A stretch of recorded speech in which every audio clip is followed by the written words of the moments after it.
Pembangkit listrik tenaga angin, yang disebut juga dengan pembangkit listrik tenaga bayu, adalah pembangkit listrik yang mengkonversi energi angin menjadi energi listrik dengan memanfaatkan kincir angin untuk memutar rotor generator.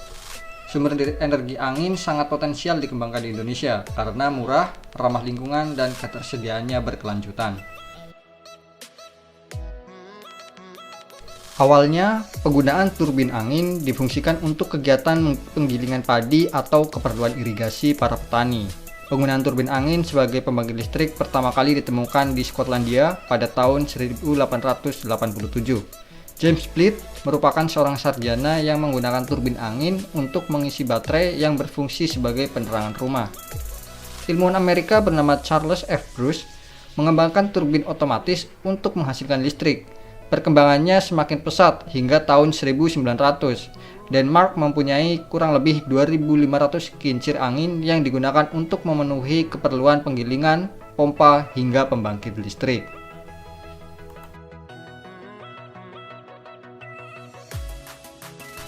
Energi mekanis dari angin akan membuat kipas berputar. Putaran dari kipas umumnya lambat, namun dengan bantuan gearbox yang berisi kumpulan gerigi, putaran pada kincir yang rendah menjadi tinggi. Kecepatan putar juga dikontrol oleh brake system atau sistem pengereman agar kecepatan putar tetap terjaga. Putaran yang dikontrol menjadi stabil tersebut digunakan untuk memutar rotor pada generator dan menghasilkan energi listrik. Tegangan listrik dari generator bersifat AC, sehingga agar energi listrik dapat disimpan dalam baterai diubah terlebih dahulu menjadi DC pada sistem penyimpanan energi. Energi listrik yang tersimpan kemudian dapat disalurkan ke konsumen.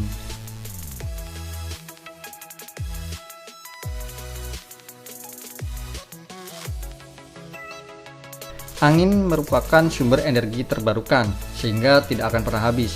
Sebagai sumber energi yang sifatnya jangka panjang, tentu angin bisa diandalkan selamanya. Tenaga angin tidak menghasilkan emisi, sehingga minim menghasilkan hujan asam maupun gas rumah kaca. Bahan bakar fosil merupakan penghasil emisi yang tinggi dan dalam jangka panjang dapat mempengaruhi iklim bumi. Ramah lingkungan. Salah satu kelebihan dari penggunaan energi ini adalah ramah lingkungan, dengan tidak mencemari lingkungan di sekitar. Space yang dibutuhkan relatif kecil. Jika dibandingkan dengan pembangkit listrik jenis lain, PLTB hanya memerlukan bangunan beberapa meter guna membentuk pondasi turbin angin. Tanah di sekitar turbin juga dapat digunakan untuk berbagai keperluan lain seperti pertanian dan perkebunan.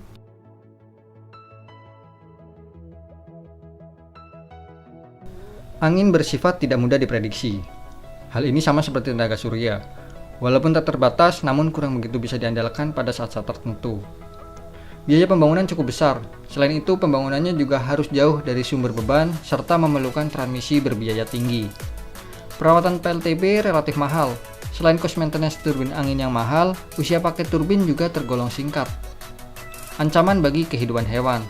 Burung yang terbang bebas, baik itu secara berkelompok maupun individu, memiliki kemungkinan untuk tertabrak turbin angin. Sebagai negara dengan garis pantai yang panjang, potensi energi angin di Indonesia sangat potensial untuk dimanfaatkan. Kementerian SDM merilis pernyataan bahwa sejumlah wilayah di Indonesia berpotensi menghasilkan energi listrik melalui angin dengan kapasitas lebih dari 100 MW.